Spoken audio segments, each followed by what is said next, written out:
Fatigue is a very important area of research and interest, and should be interesting to everyone because many things fail by fatigue. The interesting thing about it is that you won't see any change in the material or its performance until it flies apart. That's what's so bad about fatigue. It's very hard to detect, it's very hard to design against, and when the failure occurs, it often occurs catastrophically. So go back to lots of airplane failures that were equipment related and read the newspapers. You'll find that many cite the term metal fatigue as the problem. There's low cycle fatigue, there's high cycle fatigue, and then there's very high cycle fatigue. 10 to the 6th or 10 to the 7th cycles will be applied during the service life of the component. My research is studying deformation mechanisms in the very high cycle fatigue regime.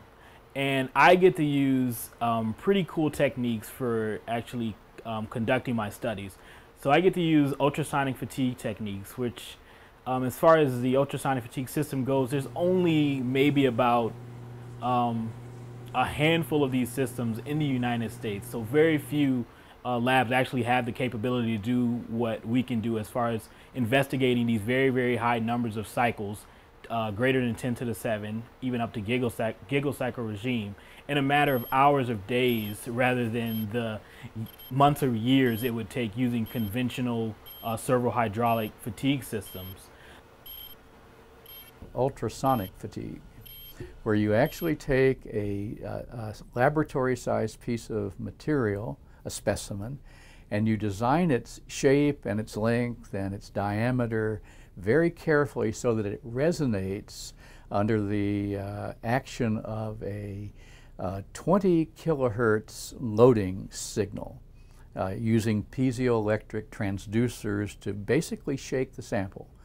And resonance means that I can shake it at very low energy and it will resonate to very high stresses because of that. We find it quite interesting, and we're learning new things that no one knew before about fatigue at these very low stresses where everything is nominally elastic except that the microstructure of the material now plays this huge role in fatigue because the microstructure has to get together in a certain way to allow those tiny stresses to build up to strains that cause cracks to form. So that's what we're studying day in and day out in the laboratory now.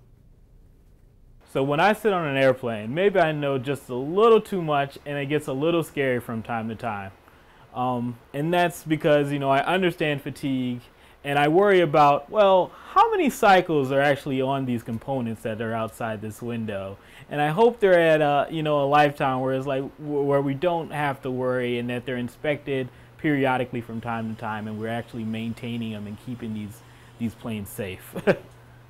So why should an MSc student in 250 dig into this material and understand the concepts of fatigue? The answer is quite simple. Because no matter where you go as a materials scientist and engineer, at the undergraduate level you're working for companies that are using materials. They hired you for your expertise in material science. You learned a lot of things about different materials, from polymers to ceramics to metals. If the material is used in a structural application, the chances that it can fail by fatigue are extremely high. And often what dooms a product to failure is not considering in all of the design that fatigue could be a problem. It can cause serious liability for the companies because fatigue failures, as I mentioned, are catastrophic and they are unexpected. Everything looks fine 1 minute and the next minute you have pieces flying everywhere. An airplane is crashing, a train is running off the tracks. So I don't want to paint too dark a picture, but if you don't understand that behavior, then you leave yourself open to many problems that you need to consider.